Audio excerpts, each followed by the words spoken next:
Hey, what's going on, everybody? This is Brendan Hauser with EVOQ Bike. We have Svein Tuft on the podcast. I'm a huge fan from way back in his Orica and Garmin days, and noticed that he was putting on these really awesome looking camps called Tuft Camps, and you can follow him on Instagram and see more of that. We just chop it up on a whole potpourri of topics, really his history in racing, riding, exploring, how he likes to ride. He's just really a down-to-earth and cool guy. Svein, thank you so much for taking the time to come on the podcast. Everybody, good luck with your training and racing, and we'll talk to you soon. Hey, what's going on, everybody? It's me. There is an echo in parts of this podcast. We have tried so hard to get rid of it. We can't. We've tried all the audio things. Sorry. Maybe turn the volume down. There's just nothing we can do to get it right. Hopefully, you can tolerate that. Thanks. Whereabouts you on the West Coast now these days? Ooh, I'm not much of a West Coast guy anymore. I'm out in the Kootenays, which is about 8 hours inland from Vancouver. Okay. Yeah, Still Pacific time though, right? yeah, just kind of on the border, like right where it switches to Mountain Time. Okay. How long have you been out there? We we moved back from Europe in 2021. Yep, Just post-COVID. yep. Yeah, it's a really Okay. sweet time to move internationally. I recommend that for everyone. Can only imagine. I was moving just after that and doing some renovating, and people blame things on mountain time where we are in the Blue Ridge Mountains, but it was also COVID and it was just never ending. I feel your pain. Yeah. How is that compared to Andorra? Because were you based in Andorra? I was looking at some old videos and just things that you had done with Mitchelton Scott and I think Shimano, and that you had referenced Andorra a lot. Were you there for a long time? Is that where you were based when you were racing in Europe? Yeah, we were in Andorra from 2012 until we moved back to Canada. Okay. Yeah, we were some of the originals up there.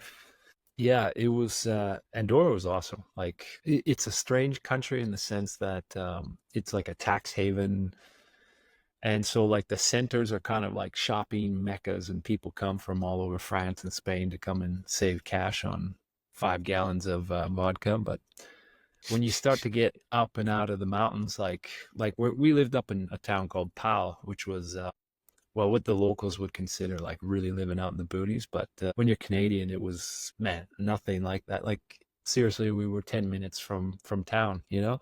But Mm-hmm. it was awesome because like right out the backyard, you'd just be right into the Pyrenees trails and everything. Yeah, 2,300-meter pass just up behind our place, like takes you up to the Spanish border. Like immaculate paved road, switchbacks. Yeah, really nice.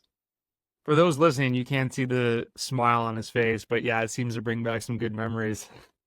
Yeah, and so the difference you asked here in the Kootenays is that it's definitely more Canadian. Mm. Like like it's very wild. For example, there's a mountain range right close to our house. I ski tour there like in the winter, like every day, and you don't see a soul. You don't see anything.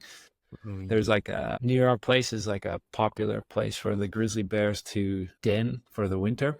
So this Okay. time of the year, we live right on the Great Northern Rail Trail, which is an old like shut down railroad that they turned into like an awesome gravel path. That was one of the appealing things. It connects the valleys. So from the house, I never have to be on the road or anything like that. But this time of the year, the young ones are bopping around looking for food and all that kind of stuff. So yeah, it's that's the biggest difference in Europe. You are like when you go out there, you don't need to bring much because there's always like a cafe or something. And even when you're up in the Pyrenees or the Alps, there's always something you can kind of rely on. But yeah, say for example, if I had 50K east of here, like you're really out there. There's no Mm-hmm. service, there's no cell service, there's no like the inReach has to go with you pretty much on every ride. And if you don't know what an inReach is, that's just a little satellite receiver with the kind of emergency button. If you're in real trouble, you tap that sucker. I've never even heard of that, and I've thought about it out here on some gravel routes where I'm in this small town called Blowing Rock. It's by Boone, and Oh there's wow. right off the edge of town. You descend 2,000 feet into like 1,800, and there's nothing down there. There's a couple little stores, but yeah, if you have a mechanical or something, you're walking for a bit, and that frightens me a little bit. But I'm gonna have to look this up. It's pretty cool. Can you send a text, or what is Yeah. like? Yeah. Okay. So you can connect it to your phone through Bluetooth.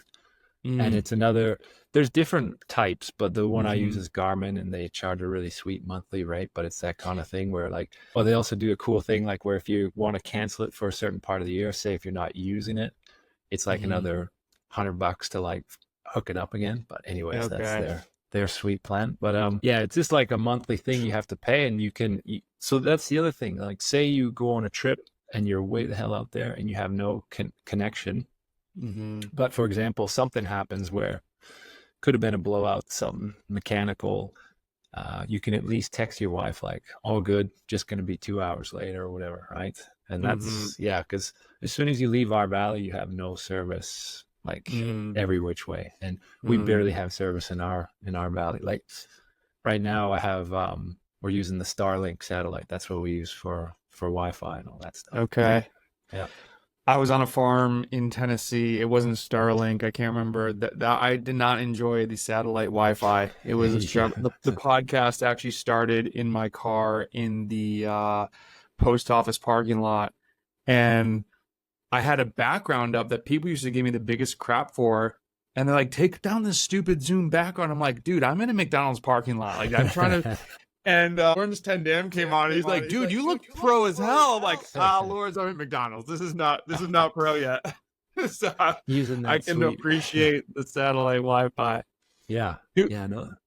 let's do a quick intro. We're just rolling here, which is how I like to do it. But there's going to be a couple people that might not know who you are, and I don't even know where I'd begin to describe you. So I want to ask you, who is Svein Tuft? Great question. um, yeah. Yeah. I'm a guy who was lucky enough to bike a lot in my life. I never had a plan to do it. When I was in grade 10, I dropped out of high school. I was really into mountain climbing. And that's, again, I was just like a ski bum, mountain climbing. That's all I really cared about. And that's what I wanted to do only. Like I would just get out to the mountains and set up shop and go explore. And in that process, I thought, I was owning a vehicle was it was just yeah, it was just wasn't in my cards, like it meant you just had to work more to pay for things that Mm. I didn't really care about. And that's where I got my first bike. And I welded up a trailer, loaded up all the equipment, the dog, and I started doing these trips to go climb. And in that process, I realized how awesome a bike was. I'd always known like bikes are pretty rad, but I never had any good bikes, or it wasn't part of my life.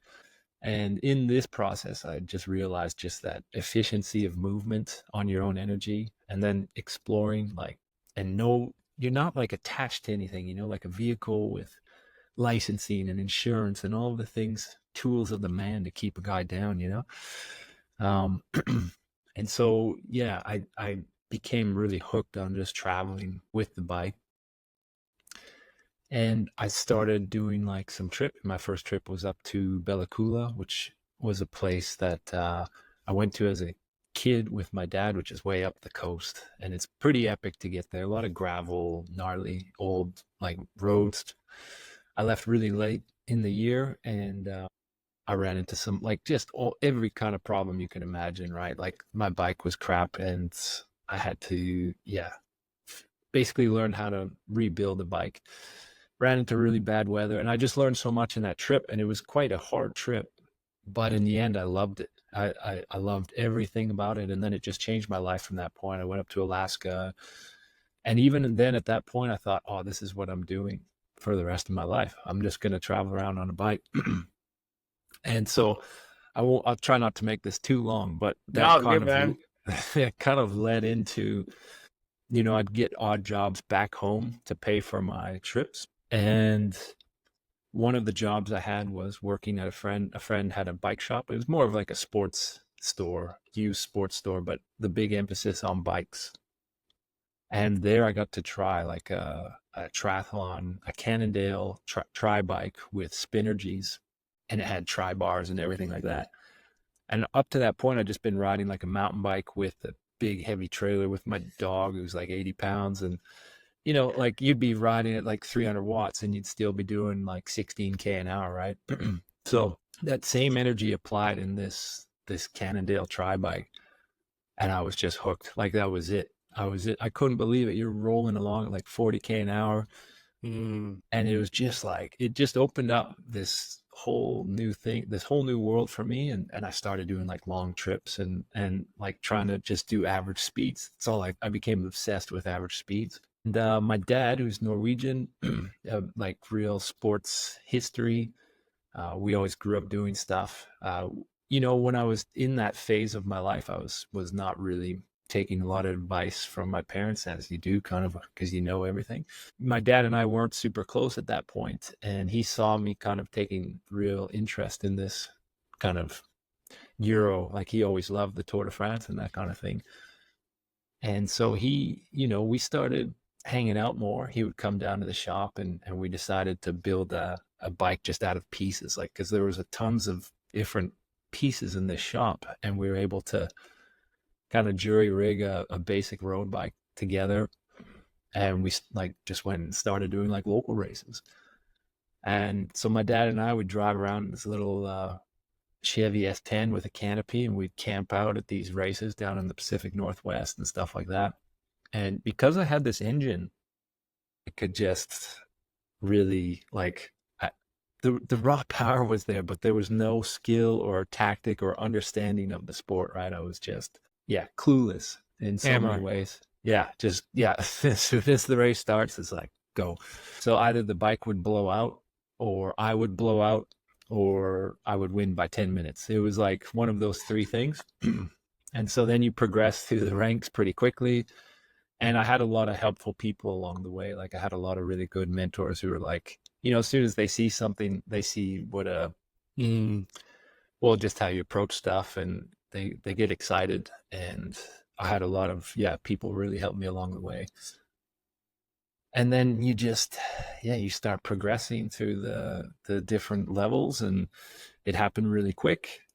And again, I think I was just lucky in so many ways because the right things just kind of kept happening. And before you know it, like I was very happy racing domestically. North America was really strong in those years, and in from Mm. 2000 on to 2000, and as soon as Tour California stopped, I guess. And I like basically in my first year I went to Tour de l'Avenir, and that was when Tour de l'Avenir was 25 and under. So I started very Mm. late. I was 25. I was on the national team. I had no right to be there. Guys that had raced the Tour de France, it also was like professional. So professional teams were there. Guys who'd raced the Tour de France, I was racing against. This is like basically my first year of racing. I knew nothing about crosswinds, nutrition. Like I was clueless. The only reason I was there is because I rode in the breakaway at nationals with like Gord Fraser and all the names of the Canadian, like of that era of Canada. Mm-hmm. And I was just motoring like my classic style, but it didn't mean I knew anything, right? And I made it through Tour de l'Avenir. I don't know how. Like I would crash like 3 times a day. I was like getting dropped. It was me and this Ukrainian guy like riding off the back, like just doing 2-man time trials. And then if we made it back into the bunch, we'd either get blown out in the crosswind or crash. It was just, yeah, an adventure. But even after that experience, I still loved it. And then, yeah, things just started happening. And I joined Broadmark Capital, which was like a team based out of Seattle, and we raced all over. And then I was on the national team that year, that first like big year, 2001. I would have raced almost 100 days between Wow. Broadmark, national team, and I got a stagiaire with Mercury that year. If you remember, that team was like what they called Div 1 in Europe back in those days. Okay. So right away, I was back in Europe again doing, was racing with like Baden Cook and like Fabricio Guidi and like hardened guys who'd like been at it for years. And I was just like, dude, I've been racing for like a year. and I'm doing like Plouay and like, again, no way should I have ever been there, but I was just didn't really know what I was doing and didn't really care. Like it was just kind of a journey. And then things kind of settled in. I rode Prime Alliance, Jonas Carney, all the legends like Chris Horner, Danny Pate, Mike Creed, like incredible team. And that was actually where I had a lot of fun. And unfortunately, that team folded, and I quit for a year. I quit after that because I was just like, well, the next step was like trying to make it to Europe or find another team, and I just wasn't a guy like. Man, I'm not a marketer, and I'm not calling anyone. I was just like, well, I guess I don't have a team. I guess I'll go. So I went and landscaped for a year, helped my buddy over on this island in BC, and I realized that this was still a big part of my life. I still had a lot that I wanted to get out of this, and you don't come back to this, when you're 45 or whatever. And it was crazy. That's where, if anyone knows the history of Symmetrics, Canadian team, we had a really good run from 2004 till 2008, when then the kind of the economy turned down, let's say. And but in those years, that was some of the best, the most fun racing, the most fun I've had as a bike racer in my life. We had this awesome team. You go down the list of names. Christian Meyer was on there. Just a lot of really awesome guys, and we traveled around South America. And it was just an awesome experience. And then so in 2008, I had a really big year, and the team was folding, and I got offered a 2-year deal with Garmin. And at that time, I wasn't really keen on going to Europe. I was kind of like humming and hawing about it, like, I don't know. I just up to that point, like if you remember that era, it was everything I'd heard about Europe and the experiences I had racing in world championships and stuff like that. I just felt like like it was just a whole other sport. Like I didn't know what I would be doing there. I'd go to world championships, and you're just like, okay, the race is 260K. Okay. And then you ride the course, and you're like, okay, so in total, it's going to be like 3,500 meters of climbing. There's nothing that I ever did in North America that even got close to that, right? So it's like, when we think about sending our young riders over to Europe for world championships, and like I said, that's what happened in those days because the North American scene was quite strong. But you're just a fish out of water. You like, it's an experience, yeah, but what are you really getting out of it other than getting your head kicked in and like feeling depressed after the race? Like, what am I doing here? Like, I don't belong here. And so that was kind of my experience. And then unfortunately, that was kind of in the narrative, was like, wow, they're just dope. Everyone's doping and this and that and whatever. I'm sure that's a part of it. I also believe you can compete against dopers. After seeing that, or after having a career where that was like, that was my deal, is you still have your days. You still, like, if you do everything right, the stars align, bit of luck, you do everything you can on your part and don't worry about what others are doing, you'll still have the opportunity. And actually, sorry to go on a tangent, but like where I learned that from is Alan Lim. Right. My first year in Garmin, Alan worked with us, and that was such a positive. He was such a positive guy, and I'll never forget him saying that. He just said, like, yeah, all of this stuff that guys are doing, yeah, it gives you a benefit, and for sure in a Grand Tour, it gives them a benefit. But he's like, if you do everything right and it's your day and you tactically do the right thing, you can still beat them. And I'll never forget, because I was just like, just getting beaten up in these races and like pretty down, And I remember I turned it around, like for the second part of that season, I was actually partaking in the bike race in Europe. And it made me just go, yeah, he's right. You still, okay, you're not going to be a great winner. You're not going to like be like the phenoms or whatever. But when you have your moments, they are so beautiful and so worth it. So that really impacted me a lot. So yeah, I did end up with Garmin. Sorry, this story, I feel like it's taking forever to hear about. No, man, it's all Yeah, good. yeah. I rode with Garmin and had some, especially my second year, I was able to pull it together, win some bike races, and then all of a sudden, like this sport that I'd kind of been fighting against and kind of every year almost quitting, I was now kind of realizing this was the life, and I fell in love with Spain.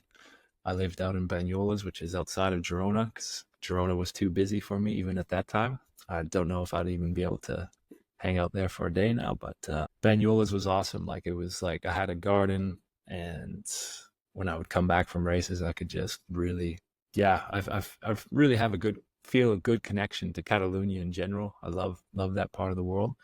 And then I'm I signed for Pegasus, which I don't know if you remember was a real bad deal. A lot of riders just got duped by the cash that they were throwing around, and that's just a lesson learned in life. But I was lucky to be saved by Steve Bauer's team, Tech, and so I had a great year with them, racing in Europe and being with a band of Canadians and really having a good time.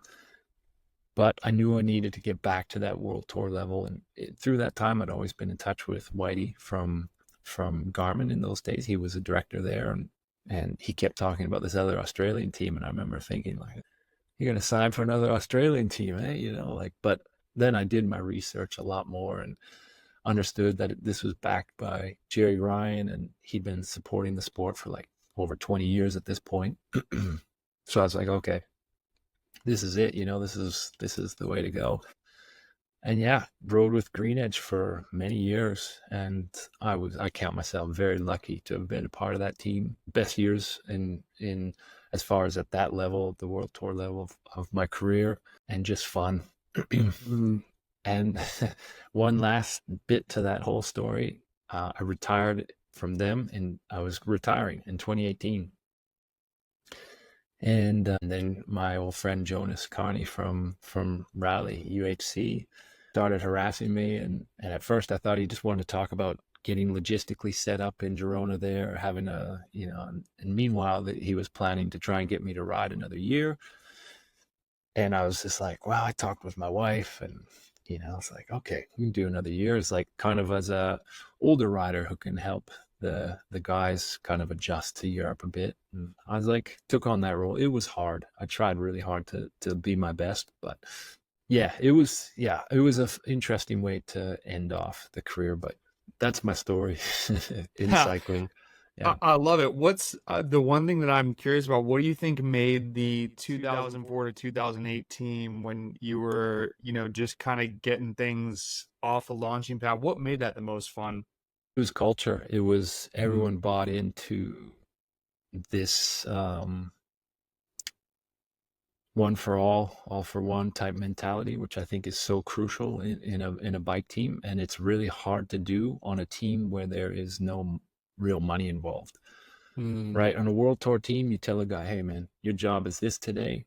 That's what you're paid for. You do that, and whether you care about that guy or not, you do it because you need that job. However you go about that part of your life, you have to figure it out. But on a smaller team, there's no incentive for a guy to sell out other than the fact that he likes you and he sees you as a brother and he wants you to succeed. And so how do you create that? That's really hard. And it's about understanding people, but also like having good leadership. It comes from the top down.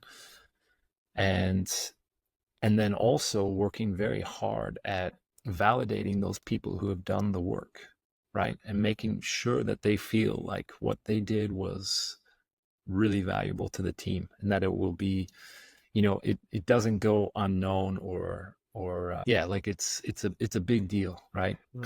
And I think that's what we created there, because on paper, a lot of our guys, like if you've looked at the list of names, they weren't big names, but we did a lot of stuff in those years, right? We won the UCI Americas Tour, which used to be an important thing for, getting Olympic selection.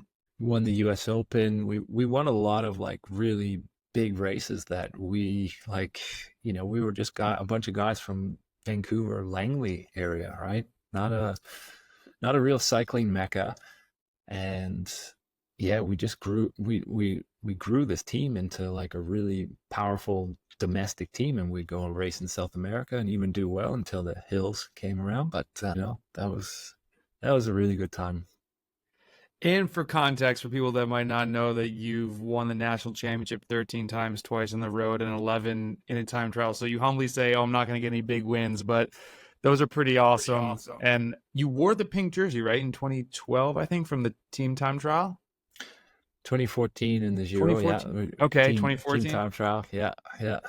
And so, I mean, yeah, those are pretty mega, I would say, but maybe not in your standards. But you really are. So you just come across so much as like an adventurer. Or when you were talking about, you left high school and wanted to go explore. What drives that, or what do you feel like you got out of that exploration that said, "Hey, I'm just gonna go climb these mountains and I'm gonna get this bike." Like, what do you remember? What was driving you?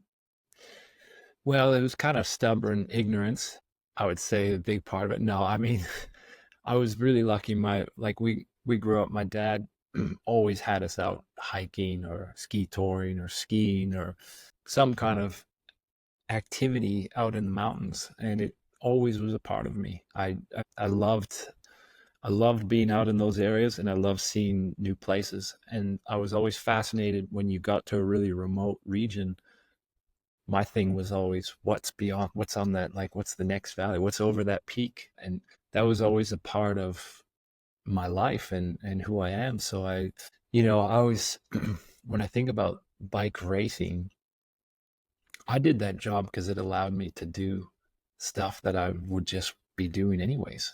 I think about my life. Racing, I loved to a certain extent, maybe not the same way that other people do, but when I saw that it was a means to have a life where I could go and explore mountains and ride my bike, which is essentially all I would be doing. I mean, I still to this day that's what I'm trying to do. So Mm-hmm. yeah, it just instills something in you for the rest of your life that I was just lucky I got to do that thing. And racing was like a thing that I had to figure out and find my niche of like what I could provide to actually get paid to go and do the stuff that I really loved. Because racing was I mean, it's not always great. And when things are going really well and you're firing on all cylinders, and that's fun. Racing is pretty awesome. But it's not always awesome. That's something I always try and explain to, people that I work with, younger guys that are coming up, and there's a lot of crap moments. There's a lot of times when it's a hard sport, man. And also the adjustment of like moving from North America, Australia, or wherever you're coming from to Europe. There's so many other factors involved, right? Health and nutrition and lifestyle that are very difficult for people to juggle. And yeah, it's I just felt lucky I got to do what I what I really love to do. Yeah. Was there, when you said, hey, the racing, this is something that allows me to do what I'm going to be doing anyways, was there anything about the performance side or winning national championships or seeing the path of, hey, I'm going to be going to these grand tours? Did that excite you, or was it purely, hey, I'm going to be able to ride my bike? I really don't care about the accolades and palmares. It's purely the adventure. No, I think that's it's a great question because I say that, but then when you bring that up, you get caught up in the too. If you're not sold and like 100% into those things, they're too hard to be out there and be like, oh man, I'm just a free spirit, just traveling around, Right. man. No, you're all in. When you're in, you're all in, Okay. right? So it's like for me, it was always like this gigantic switch on and off, right? Mm. That's why I try to create a life in Andorra over there where I felt like it was a real home, and it was like I was very fortunate to have that place to live. And because when I came home I checked right out, and I would go on my hikes, I would go on my tours, like in the later years I would just throw bike packing bags on my road bike and just I would go through the Pyrenees, a different route. I probably did like 20 different times to the Basque Country and back to Andorra, just yeah, like traveling. So yeah, I really was able to check out. But when I was in the racing, when I was doing the Grand, I was excited about the Giro. I was nervous excited, all of those things that you get. Because if you don't have those things, right? If you don't have a bit of ego, if you don't have nothing, you're not getting driven forward. So I'm not going to lie to you and say that it was just all, yeah, man, just good times and traveling. And then the races were just yeah. And it's like the racing is hard. That level is insane. You have to be totally bought in. You have to be up on the latest stuff, whatever the sports scientists are selling you. And yeah, it's whether it's placebo or not, it's like you have to be all in. Mm-hmm. And I love that side of things too. I love the technical aspect. That's why I always love the time trial. I think the sport is going in such an insane way right now, but it's still fascinating to me to watch what's going on, What's the insanity of it? I think we're seeing the peak of human physiology right now. I don't know how much further we can get. You have a generation of kids who've been raised with the internet and already know everything from a very young age. And then, so the genetic anomalies are making it through, because normally what happens, I think, when you're advancing too quickly as a young person who hasn't developed, you just crack. But the genetic anomalies that make it through with all that knowledge and every experience and have done so much more than I ever have, they're insanely good. And they don't have to really, like, yeah. So like nutrition, that's one. I mean, I think back in the day, how much I sabotaged myself in bike races, like just being like, I'm not hungry, I don't need to drink, like, or training, like just tough guy stuff, whatever you're trying to lose weight or whatever your issue is. I look at what the guys are doing now, and it's really like, I think it's such a massive part of the performances we're watching, right? But then also the nature of the racing. I talked to friends who are still that like good friends that I raced with back in the GreenEdge days, and they're still out there, and and it is a natural thing as you get older. You start to look at everyone who's taking risks around you, going like, what the hell, but it's true that when you watch these races, they are just flat out from the get-go. There's no, when I first came to Europe, it's not that long ago, but still it was different. There would be like a rhythm to the race. The break would kick off, and some no-name guys would go up the road, and then it'd be like cruising for a couple hours, just kind of. A team might ride a light tempo just to keep it. The guys up the break, they knew that's what was happening. They're not riding harder than they have to. And then it was a gamble, right? They were going to start lighting it up at a opportune time, maybe with a tailwind or something. And then there would be like really hard racing towards the final, right? The last kind of 50K. And now it just seems like there's no let up, right? It's just go, go, go. And everyone has all this information. Everyone has the craziest aero gear. Everyone has the craziest nutrition. Everyone is dialed to the max. And I think that's why we're seeing this insane performance that is occurring.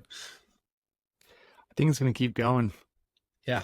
Like you said, I think the younger athletes, I even think back to, so you had made a couple comments, hey, do you remember this from 2009, whatever. I just got into cycling in 2009. So I probably learned your name in 2011, your Spider Tech. He actually wasn't on Spider Tech yet. Hugo Huel came to a local road race just over the border in the Catskill Mountains. Actually, Whiteface. And we see this guy come down, and we're like, oh, we're going to beat up on this guy. Like, we've got 3 guys in this race, 4 guys. Yeah, that didn't happen. Hugo won that race handily. And then the next week he joined Spider Tech. So I'm like, what's this Spider Tech team? And I'm like, who's this Norwegian guy? It was you. You're not Norwegian. And from your dad, though. And just started learning about that whole squad. So that's really more when I got into cycling, to your references before. But I think that when I look back to those days, if there were things that I could do now, 12 years ago, I'd be better. I'm 42 now.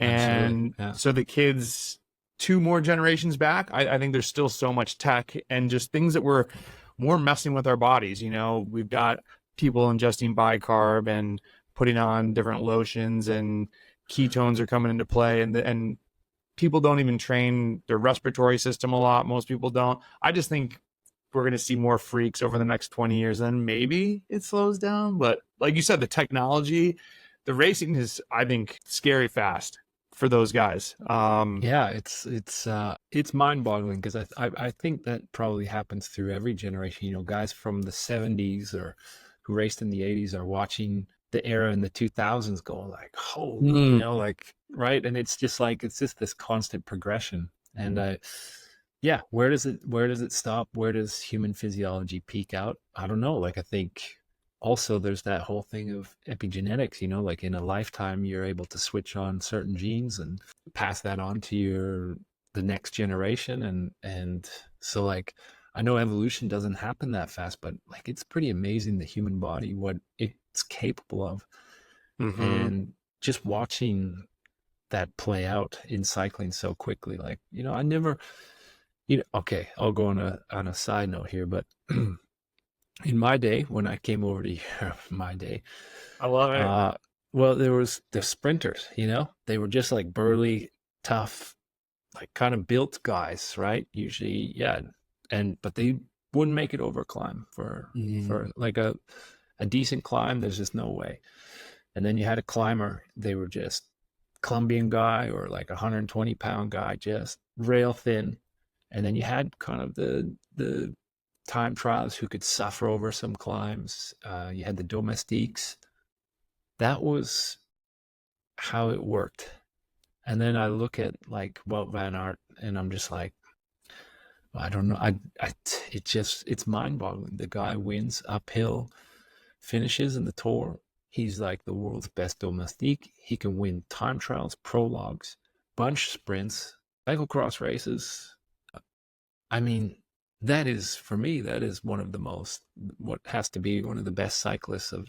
And I know Merckx was a phenom as well, but like we're comparing, I believe different things, right? If we're gonna, I think talk levels. I think the level's just so insanely high now. So it's yeah, watching that kind of stuff, it's mind blowing. Yeah, it was surprising to hear. I think it was Riley Pickrell on Israel Premier Tech who was on, and he made the comment that I can't remember the duration. He's like, dude, Caden Groves is doing 6 watts per kg for 10 minutes over this climb at the end of a 4.5 hour race. He's not just a sprinter. He's going to kick everyone's ass in the sprint, but he's not crappy when the road goes uphill. And it's, yeah, to hear that, just how much everybody says people are so overly focused these days, but it just seems like some athletes are crazy able to do everything, which, Have to. yeah, it's Yeah. hard to understand that. If you're a sprinter now, you have to be able to get over you have to ride that 6 watts per kilo, or else you just won't have a chance to sprint anymore.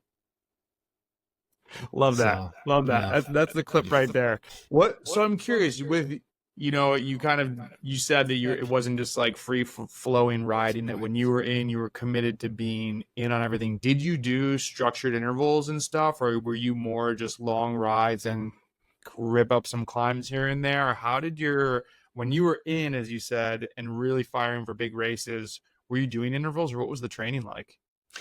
Yeah, it's an evolution. Very beginning, I just thought you had to go and ride hard. Like that first year, I remember I went down to Northern California and I slept on my aunt's floor and just I was like, well, you have to ride 6 hours a day if you're going to be any good, and that's what I would do. So that was a part of that building, because I think initially when you're just in the beginning, you just have to ride, and people want to complicate and get fancy with all these different training goals and all that kind of stuff, and that's great if it works for you. But if the engine's not there, it's kind of like, okay, well, yeah, it's you're not gonna, again, just like that sprinter not being able to be there to sprint. It's the same thing. If you don't have that kind of build, that base, you're not going to be there to actually even race. So that was kind of my theory, is build up that whole part. And for many years that worked. I think racing again was different. It wasn't so focused on the high end. And then as you get into the world tour and you have people around you and sports scientists and people helping you a lot. And so I was lucky. I got to work with some great people on Garmin. Initially, it was Inigo San Milan, and then Mark Quad for many years with GreenEdge. So I learned a lot through those guys, and I did all kinds of intervals and every type of training, but it was a really cool time because it was part of experimenting with a lot of the stuff that is now just what everyone's using. But in those days, it was very new. If you go back to like low carb training and bicarb for TTs and like this kind of higher end of zone 2 training, like man, I remember doing rides. You're just like, I don't know if I can't keep doing this. Like you're finishing a 5 or 6 hour ride and you're absolutely buckled. But those things are what build you and make you a stronger rider, and you have to get through those things. But yeah, not sure where I'm going with all that. But I really did start doing a lot more intervals when I became like a world tour pro.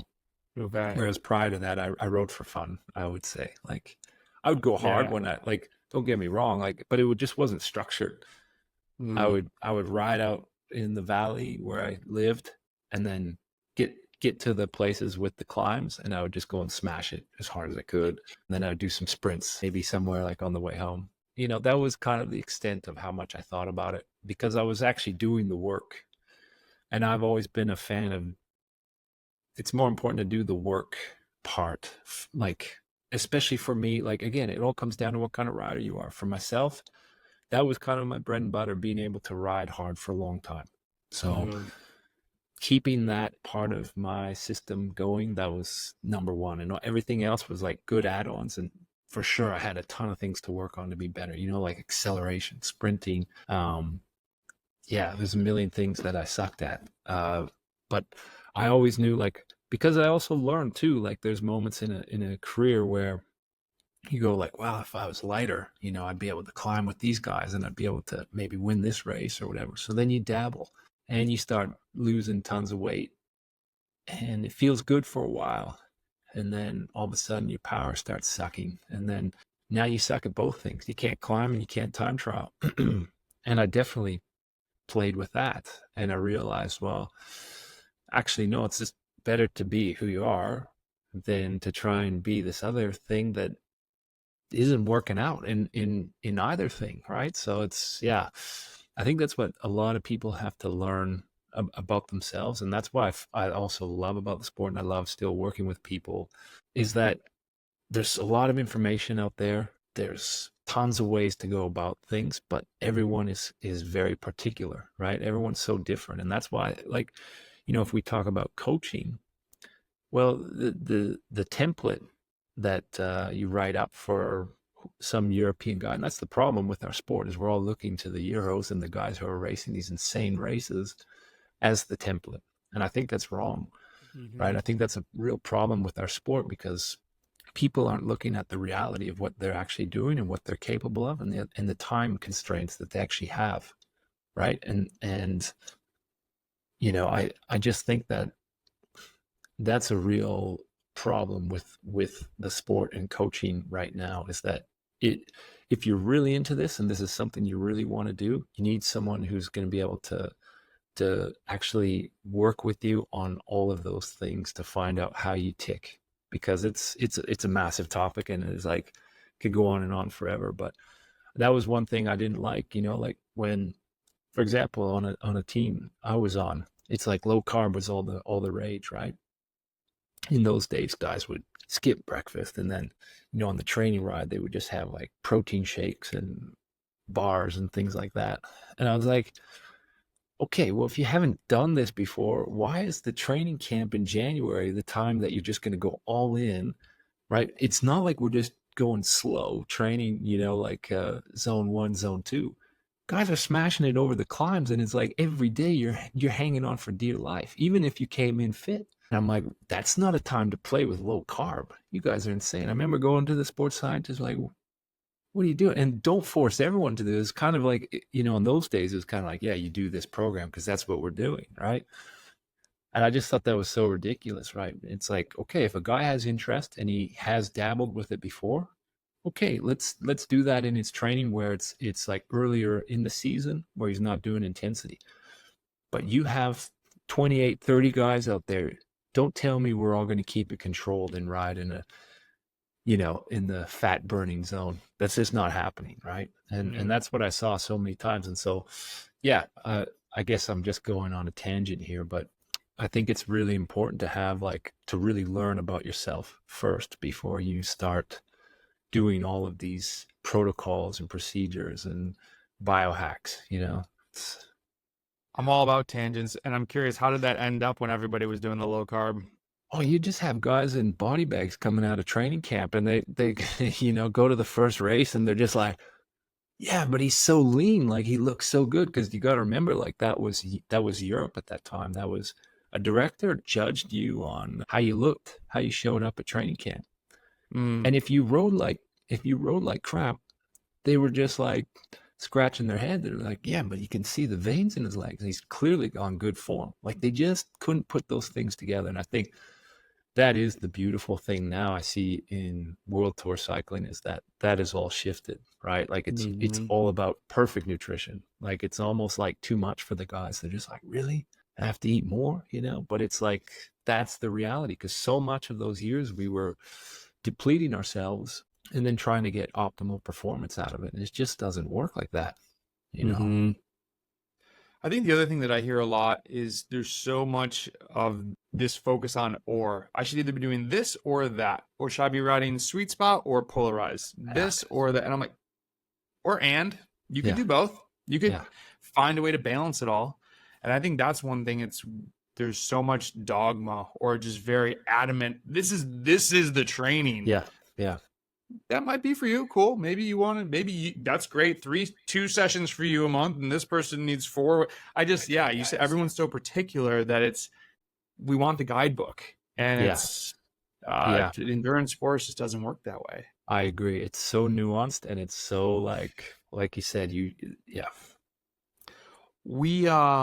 I saw on your Instagram that you're definitely into strength training now. And I was curious, is that something that's always been a part of your training and just lifestyle, or did you get into that more as you left the world tour? Or where does like actual lifting, strength training, or you tell me about your strength training. I'm just curious because that might be more than just lifting weights for Swain.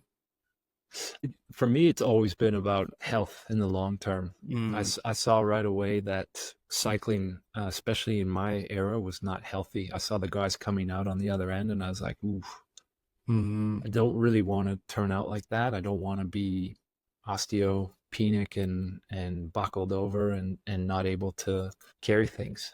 I was lucky, prior to cycling, I did lots of different work, lots of crappy labor jobs, and I realized how important it is to just be functionally strong, and I wanted to retain that for a lot of my career. I was lucky in the off season. I used to take long off seasons. I look at the guys now and I feel very sorry for them, but in that off season, I was doing lots of cool stuff, and I wanted to always be able to do that stuff and not break.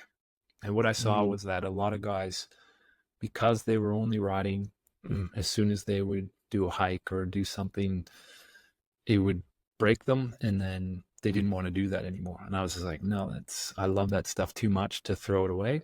But I also, again, the health after, because the other thing is like, yeah, everyone wants a good long career in cycling. You get in as a pro and you want to do it as long as you can, as long as you love it and still feel good, right? That's the goal. And it's a very short time, though, if we look at the whole scheme of things. Like nowadays, I think a 10-year long pro career is really good. That's a short part of your life to trade all that stuff and not be. And everyone has different goals. I wanted to be still doing a lot of this stuff as I'm older, and I like the feel. So weightlifting makes you feel good.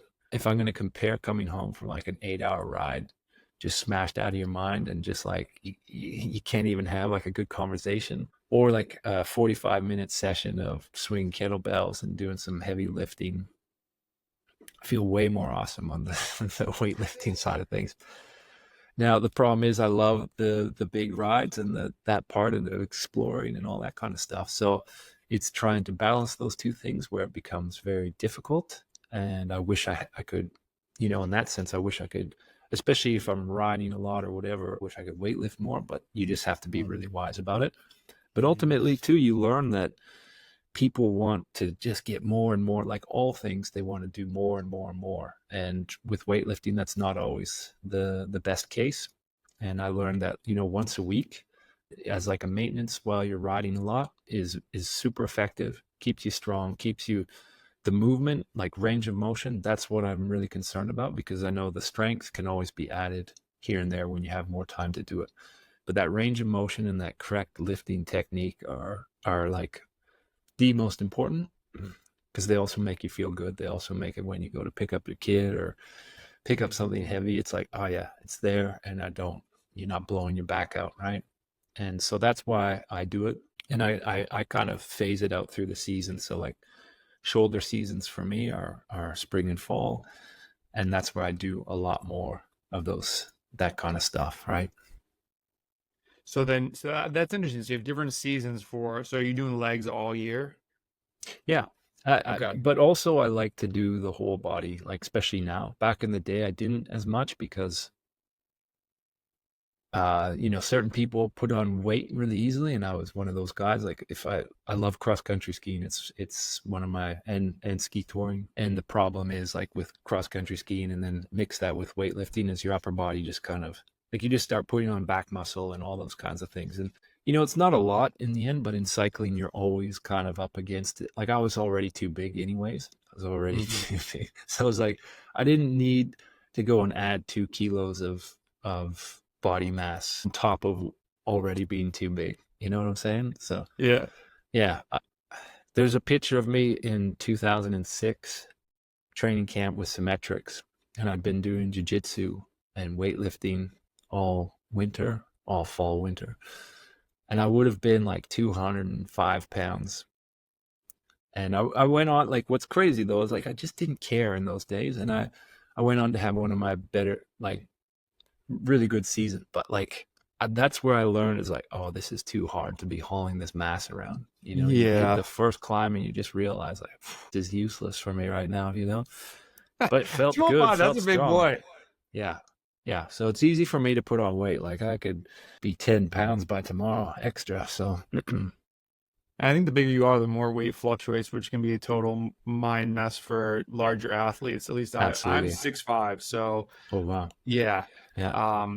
Thankfully not 200 because I don't have your watts, but it's you have too many carbs and a couple bad days of eating, and I'm like, wait, where do those 2 kgs come from? Yeah. And It it sneaks comes on off when you real go easy. for a couple long Yeah. rides, but it's Yeah. Let's my last question for you on training, again, kind of from your Instagram post I thought was interesting, where you said, hey, as we get older, let's preserve our VO2 max. What are you doing to train that these days? You're 46, is that right? Going to be 47 in 3 days. Yeah. Oh, hell yeah. Happy early Yeah. birthday. Thank That's you. awesome. What's on the VO2 max training? How often do you do this, and what do you do? Is it just on the bike stuff? Or are you doing anything else? Any other sports? Yeah, so I'm a fan of doing it once a week. Okay. I'm not obsessed about it. I just think like I do a lot of endurance work in general. So like sometimes around here, just riding up a Forest Service road will put you into the VO2 max zone just because it's so bloody steep. So again, I just keep tabs on that kind of stuff. But I'm a fan of just classic stuff that worked back in the day. If we're going to just go to like 30/30s, 40/20s, this kind of stuff I think is really important. It sucks. I always, it's never, it's funny because it's something I was never very good at, but I just know it's very important to do. Certain things in life like that are like really, it's like when you're kind of fighting against doing it. You got to do it. And so, yeah, I try and once a week, like in the summer. And for me, it's not always about on the bike. I do running with the ski poles, and I'll just like go like, similar intervals as you would on the bike, but I'll just like go full gas. And I don't know if you've ever like, when you incorporate, like just like with cross country skiing or ski touring, the upper body as well, like it's very easy to get into that VO2 zone quite quickly. So I love that kind of stuff because as well as on the cross country skis, I do the same. I do intervals on the climbs and then the ski touring. So I like a mix of all those things.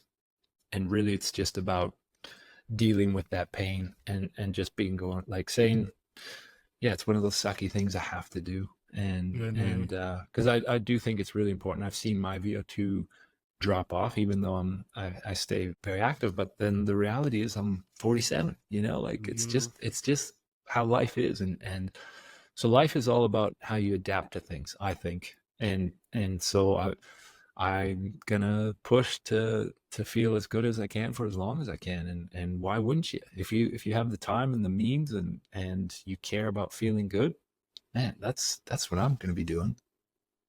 Amen to that. I was talking to another master's, a buddy of mine, Owen, who's 42, and he said, "Man, at our age, as long as we're maintaining, we're gaining because it's supposed to Yeah, be declining." So totally. Yeah. I'm having my first age scares, though I will say I'm coming back from a back injury and threshold's a little bit lower than I want to see it. And I've been training. I'm like, okay, this number's still not going up where I want it to be, or it was 2 years ago. And I'm not ready for the age card yet. Although I'm like, okay, this just might be the new number. So, that's life, as you said. Just gotta deal with it. 42, you're still in some good years, man. Don't worry about I hope that. so. I Yeah. feel good. I mean, Yeah. and I didn't find cycling, so I was 26, so I found endurance sports late. I'm thankful I found it then and not when I was 40, Yes. but definitely later in life. But it was, yeah, very fortunate to find it because what a great sport.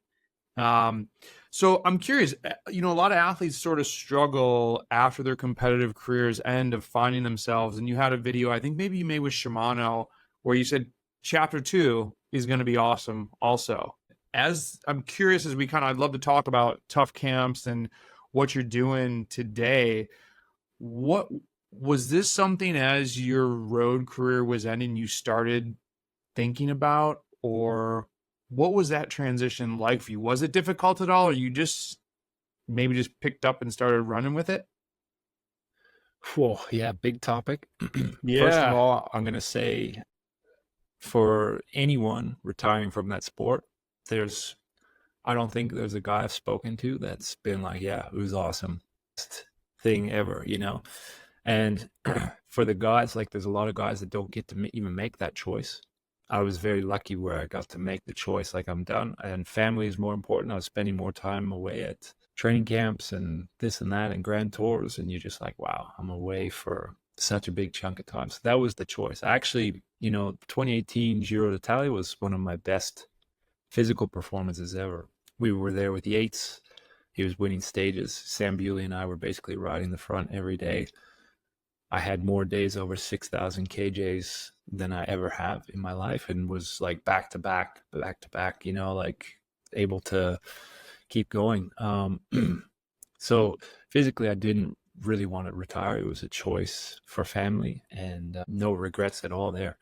But it's hard. The transition is hard, and in Andorra, we'd planned to start a business there, bike touring, gravel touring. There's so much awesome stuff there in Spain and France and Andorra. In a day you can like cross 3 countries and be in the most insane, in the Pyrenees. I mean, it's just beautiful. I was building that up, and then COVID came, and I realized pretty quickly that international travel was going to be shut down, and that's when we decided to come back to Canada. And then, I wanted to give myself a buffer to kind of play around with things and see what I actually wanted to do, rather than just jump into something right away or be forced into something. And so definitely been doing that, but I'm not going to lie, it's difficult. I love riding, and I feel lucky that I'm in the position that I'm in. But finding the thing that, okay, I guess I'll put it this way, like every day in cycling, you have an objective. It's about being faster, and it's just like almost horse blinders on, and you're just thinking and obsessing about being better for you at that thing and how you're going to approach that. And every day there's like a goal and a motivation, a thing to, when you step out of that world, it's kind of like, whoa, huh. Like, and I'm lucky. I have kids. Like my family's awesome, and that was a big part of it. I get to spend time and do so much cool stuff. But I'm not going to lie, like that loss of that constant objective, it's very hard to deal with. And I think a lot of guys that I know deal with it, but I don't think anyone really cares, really, like, because they're just like, wow, yeah, you'll figure it out or whatever. And it's still a big hurdle. And I'll say that it's strange, in a lot of jobs where you work up to this level, you move into like a higher position, and you're involved in the company, and you're involved in other ways. Cycling, it's see you later, right? And then you're trying to apply these things that you learn, but you're a different person than a lot of people. You've done different experiences, and so finding your niche is very difficult. And I'm working on that myself right now. Just this past weekend, I had a gravel training camp out in the Okanagan, which is a really awesome place. Like, great time, great crew of people. And, I really love that stuff. And it's just like, well, how do I create more of that kind of thing? Right. Because for me, I know it's not a money making thing. Yeah, you have to survive and all of that stuff, but it's not like you're really making a lot of money. It's like because you love it and you like to Mm-hmm. get people out and have them experience this stuff that I know is awesome. And for a lot of, like, I was looking at the guys this weekend, and they're just blown away, like, we're way the hell out there, middle of nowhere. And it's like, it's so quiet, like, and you just, I don't know, there's these moments you have with them that are really special. And so that's what I love. And I want to try and grow more of that here on our we have a property with a cabin, and I've modified an apartment on there. And then the cabin is like a 3-bedroom cabin. So it's yeah, we want people to come and stay, and the gravel riding's insane here. And so yeah, I help people with their training, and I'm just kind of dabbling and trying to figure out what it is I actually want to do with my life, which is weird at this age, but family is first. So I'm lucky because my kids are 6 and 3, and life, actually, time with them, it goes by way too fast. And so that's the other thing. I'm not pushing to be working so much right now. It's more important for me to be around for them. So it's a big mix of things. And I know kind of Mm-hmm. I didn't answer that maybe in the most direct way, but yeah, that's where I'm at with this. What makes it feel weird when you say it feels weird at 46? What makes you feel that? And I ask this personally because it's similar thoughts that I have about kind of what I'm doing at times in my life, and Sure. I think a lot of Yeah. people have that. So I don't know. I mean, what do you think is the weird part of that? I think it really comes down to is you kind of thought that you would have your shit together at this point Mm-hmm. of your life, but I don't think you ever do. Watching older people than myself, they're still dealing with the same things and trying to figure out what it is that they want to do. And the reality is, if you care about your life and care about learning and evolving and growing and adapting as a human, I think you're always going to be in that situation where you're trying new things. If you're not like, because I think maybe you feel this as well, but I think it really stems down to the fact that you're maybe just not content with just the ordinary, normal stuff, right? And I know for myself, part of the problem with having all of these experiences that have taken you all these places and the cool places that we've raced, and just the experience of bike racing, it's a pretty extreme thing. And Mm-hmm. so it changes you as a person. So you're wired a bit different than the average person who's just content with a normal job, having their bills paid, owning a home. And that's just life. For me, that sounds like the worst thing ever. But, that's me. And Mm-hmm. as humans, we're all different, right? So, yeah, finding your niche, man. And that's, I don't know, like in cycling, it was so simple. Cycling for me was the most simplistic life. Yeah, it was hard. Racing is friggin' hard, but that life was as simple as it gets. Train, It, eat, sleep, boom, do it again. yeah, you knew where A to B was. Yeah, Here's what I have to do. And yeah, I appreciate your candor on that and sharing that because I think it is something that, especially now, and this is a tangent of my own, of just, I think 20 years ago was if you went to college, you got out and maybe you were a doctor or a lawyer, maybe you started a business, but entrepreneurial stuff wasn't really like, I don't even know that word existed back then. Now with the internet, there's just so many different ways that I talk to my nephew and my niece and kids in their 20s, and there's just so many options of things, and where their A to B is so much different than even what mine was. And I just think I kind of look at my own life and I think I don't know if the A to B will ever be crystal clear. I think, like you said, we're always gonna be growing and changing, and I would rather try to embrace that and feel a little. There's days I think I feel a little lost in where my A to B is, but I think the reward of, I mean, part of my job right now is talking to you on a podcast, and I didn't plan that. It's just kind of happening. That's pretty damn cool. So yeah, it's interesting. I'm for someone like you to say there's some weirdness in that. I think that will give some calm or reassurance to people hearing you say that. So yeah, I appreciate that part of the conversation. Yeah. What's my last question for you is there was a quote that you had. It might have been in like a Rule Air article that was a really good one that I'll post in the show notes that people should read. You said something like, "Here I am now, so I guess I got to run with it." And they were talking about a tattoo you had that we will never be here again. And in my head, I hear a message, but what is that? What is that about for you? Yeah, I mean, it goes back. I mean, tattoos are funny because, you get them when you're younger and you're always like, it could be something that really doesn't apply for the rest of your life. And I hope that's not the case for a lot of people. But for me, it's something that it hit me that, especially at the time, that I just knew it was a constant reminder. Again, I was focusing on a lot of negative aspects of life at this time. And going back to that like horse blinders thing, I was in all of these amazing experiences, all of these cool places, all of this awesome stuff around me, and I was just the next thing, just next thing, and never able to enjoy the moment. And I needed that reminder. And it sounds ridiculous to say, but yeah, it's like it really hits home for me.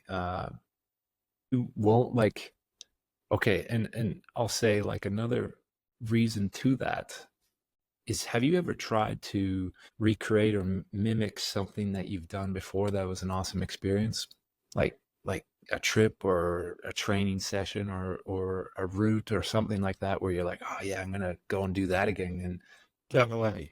And then it's not the same. And it doesn't mean it was bad. It's just that it's not the same. And I found that like when I tried to recreate these things, I'd lost them. So for example, like the trip, my first trip up to Alaska was one of the best trips I ever had of my life. It was like absolute freedom. I was just, I'd paint a guy's fence to get $50 to last another 2 weeks for my food, And then I did it again, and it was a completely different experience. It wasn't as fun. It wasn't as, I already had this preconceived notion of how I was going to approach that. And so I was stuck in my head. And so then it makes me think like now, if I went to go to Alaska with my dog, who's also 110 pounds now, I wouldn't be the same person. This bloody thing has changed everything, right? So it's like, would I throw all that stuff away? No, I'd convince myself, I need to connect with the family and all these things. So my point is that you don't know that sometimes you're in the best part of your life or the most amazing experience of your life. And if you can't pull back and reflect on that a little bit, it's really hard to enjoy that. And that's easy to sit here and say, but I guess that's why that thing was so powerful for me, is because I saw myself doing it so much and just kind of throwing away these beautiful moments in the look for the next thing and not really actually just capturing the moment. And that's something that kids have taught me. It's like I keep reminding myself, this is stuff that you'll remember for the rest of your life. Like right now, you'll just remember this for the rest of your life, and you'll wish to have this moment again. So enjoy it now. Mic drop. Dude, that is a great reminder for sure. That resonates massively. So we connect on Instagram, so we'll definitely post that. What's the best way for people to keep up with you besides that? We'll put thetoughcamps.com. Do you tweet or TikTok or anything else on social media? I barely do Instagram, so that's probably the best way to do it. Yeah. I feel like your phone's more on airplane mode than it's not. Is that accurate? Yeah. It's a good thing though. I like it. Disconnecting. Everybody, we'll put the links below. Definitely check out the camps. I was looking through the website. They look more amazing than Svein even described. Just the views and the routes and everything that you can organize with him and coaching options. Definitely check out the site. Thanks for listening. Good luck with your training and racing. Swain, thanks so much for taking the time to do this. And we'll chat with you guys all soon. Thanks, Brendan. Thank you. And cut. Let me stop this.